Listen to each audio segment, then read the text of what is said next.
बिस्मिल्लाहिर्रहमानिर्रहीम। अस्सलाम वालेकुम। मेरा नाम फ़ाहद चौधरी है। 7th क्लास की जनरल साइंस है जिसका यूनिट नंबर 1 है और लेक्चर नंबर 8 आज हम लोग डिस्कस करने के लिए जा रहे हैं। बड़ा ही इंपॉर्टेंट टॉपिक। लास्ट टाइम आपको याद होगा मैंने आपको पढ़ाया था कि ब्लड क्या होता है और ब्लड के अंदर दो मेन पार्ट्स मैंने आपको समझाए थे कि एक होते हैं उसके अंदर मौजूद ब्लड सेल्स और दूसरा होता है प्लाज्मा। हमने प्लाज्मा को डिटेल में पढ़ लिया था, ब्लड सेल्स हमने स्टार्ट किए थे और ब्लड सेल्स के अंदर हमने जो है वो जो पहला हमारे पास एरिथ्रोसाइट जो ब्लड सेल था, रेड ब्लड सेल जिन्हें हम लोग कहते हैं, उसे हमने डिस्कस कर लिया था। आज हमने दूसरी जो टाइप है ब्लड सेल्स की वो पढ़नी है और वो है ल्यूकोसाइट्स।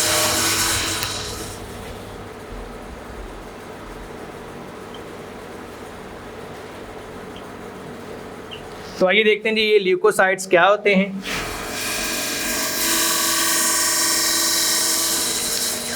तो ल्यूकोसाइट्स क्या होते हैं जिसको अब डिटेल से पढ़ते हैं और समझने की कोशिश करते हैं। ये हमारे पास जो ल्यूकोसाइट्स हैं इन्हें हम आम तौर पर बिल्कुल सिंपल वर्ड्स में वाइट ब्लड सेल भी कह सकते हैं।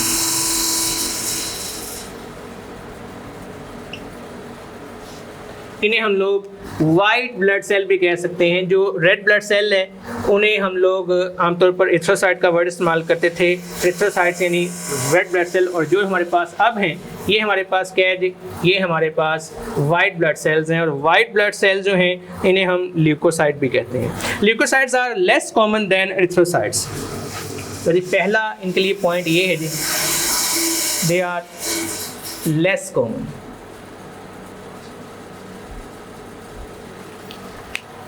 अगला पॉइंट है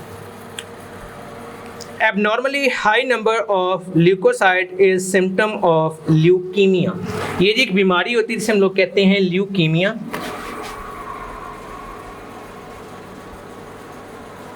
और ल्यूकीमिया में क्या होता है जी, ल्यूकीमिया एक ऐसी बीमारी है बेटा जी जिसके अंदर जो वाइट ब्लड सेल्स हैं इनकी तादाद बढ़ना शुरू हो जाती है।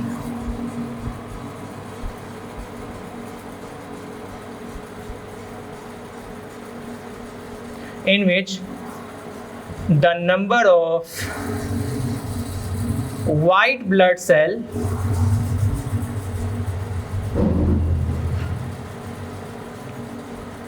abnormally increases। तो जब number of white blood cell abnormally increase करेंगे तो उनके इंक्रीज करने से क्या हो जाएगी जी, जो बीमारी होगी इस बीमारी को हम लोग क्या कहते हैं, ल्यूकीमिया। कहते हैं जी leucocytes are larger than erythrocytes, lack pigment and possess a nucleus. ये एक बहुत बड़ा डिफरेंस अब आपके सामने आ गया है रेड ब्लड सेल्स के अंदर और जो हमारे पास वाइट ब्लड सेल हैं। वो क्या है जी कि जो हमारे पास रेड ब्लड सेल होते थे उसके अंदर पिगमेंट होता था। कौन सा जी, जिसकी वजह से उसका कलर रेड था, हीमोग्लोबिन। लेकिन जो हमारे पास रेड ब्लड सेल है उसमें एक और चीज़ थी कि उसके अंदर जो मेच्योर सेल्स होते हैं उसमें न्यूक्लियस नहीं होता। यहाँ टोटली डिफरेंट चीज़ है जी। वो क्या, जो ल्यूकोसाइट है जिनके अंदर एक बात तो ये है कि इनके अंदर पिगमेंट कोई नहीं होता जी। जैसे वहाँ पर कौन सा पिगमेंट था, हीमोग्लोबिन, यहाँ पर नहीं होगा जी। कोई केमिकल, कोई पिगमेंट। पिगमेंट कहते हैं ऐसे मटेरियल को जिसकी वजह से कलर आ जाए, विच गिव्स अ कलर। हर वो चीज़ जो किसी दूसरी चीज़ को कलर्ड कर दे वो पिगमेंट है। तो हीमोग्लोबिन जो था वो एक पिगमेंट था जिसकी वजह से रेड ब्लड सेल का कलर रेड था। तो ये जो हमारे पास वाइट ब्लड सेल इनके बारे में क्लियरली सुन लें, नो पिगमेंट। और अगली बात जी, जो हमारे पास रेड ब्लड सेल थे उनमें न्यूक्लियस नहीं होता, बट जो हमारे पास वाइट ब्लड सेल्स होते हैं जी, white blood cell possess nucleus. इनके अंदर न्यूक्लियस होता है, याद रखिए।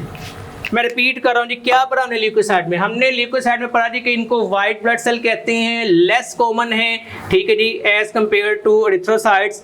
और ल्यूकीमिया बीमारी हो जाती है जिस इंसान के ब्लड के अंदर वाइट ब्लड सेल की तादाद बहुत ज़्यादा हो जाए। याद रखिएगा white blood cell red blood cell से डिफरेंट है। वो कैसे जी? रेड ब्लड सेल के अंदर एक पिगमेंट होता है हीमोग्लोबिन, जिसकी वजह से इसका कोई रंग होता है, लेकिन यहाँ पे कोई पिगमेंट नहीं है। रेड ब्लड सेल के अंदर जो मेच्योर सेल्स होते हैं उसमें न्यूक्लियस नहीं नहीं होता, लेकिन यहाँ पर न्यूक्लियस होता है। आगे बढ़ते हैं जी। दूसरा हमारे पास तीसरा जब हम लोग सेल पढ़ने जा रहे हैं, हमने सबसे पहले एरिथ्रोसाइट्स पढ़े, ल्यूकोसाइट्स पढ़े हैं, और अब हम लोग पढ़ने जा रहे हैं जी, ये हैं थ्रोम्बोसाइट्स। थ्रोम्बोसाइट्स क्या होते हैं जी?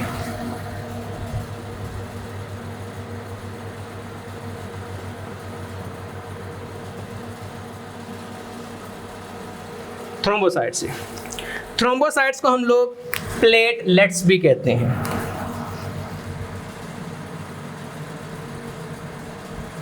तो प्लेटलेट्स या थ्रोम्बोसाइट्स क्या होते हैं?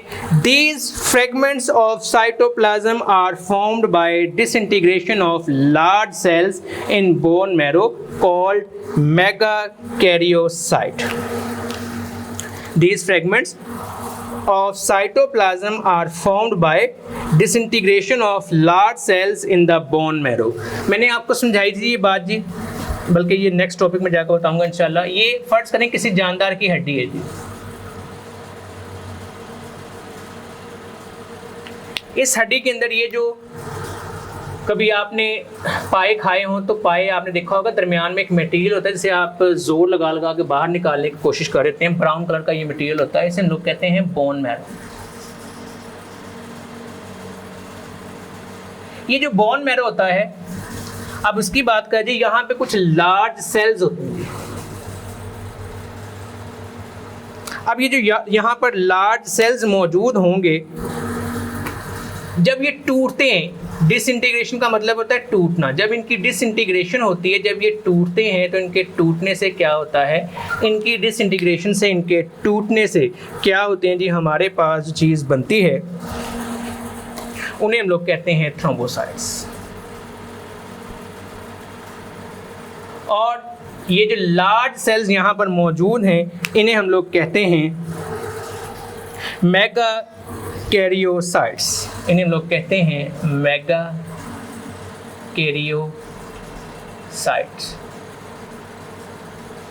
तो मेगाकैरियोसाइट सेल्स कहाँ पाए जाते हैं? बोन मैरो में। जब ये टूटते हैं, इनके टूटने से क्या बनते हैं? थ्रोम्बोसाइट्स। तो इसका मतलब है जब आपको क्लियर हो गया कि थ्रोम्बोसाइट्स जो हमारे पास है, प्लेटलेट्स, ये कहाँ बनते हैं? बोन मैरो के अंदर मौजूद मेगाकैरियोसाइट सेल्स होते हैं, उनके टूटने से क्या बनते हैं? थ्रोम्बोसाइट्स।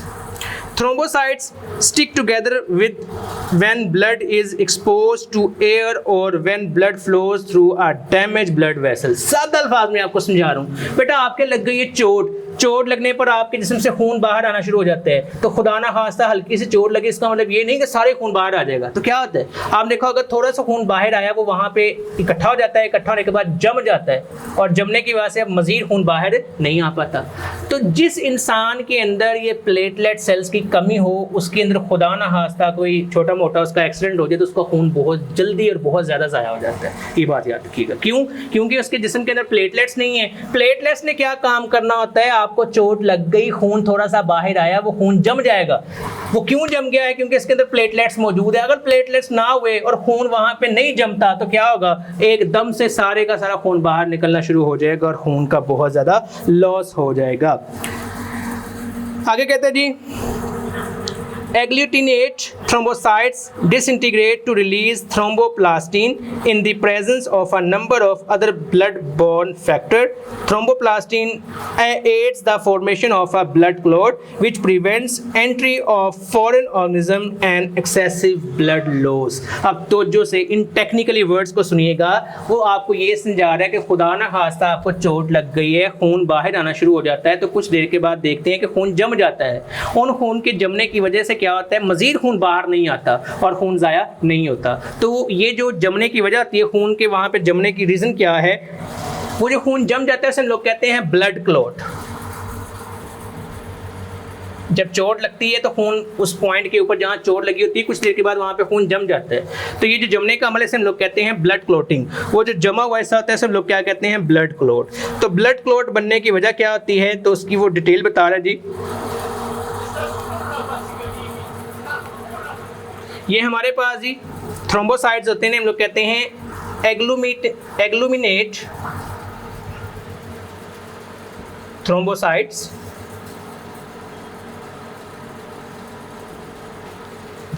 जब ये टूटते हैं, डिसइंटीग्रेशन होती है जब इनकी, तो इनके टूटने से क्या होता है, इनके टूटने से वो कहता है जी कि एक केमिकल रिलीज होता है जिसे हम लोग कहते हैं थ्रोम्बोप्लास्टिन।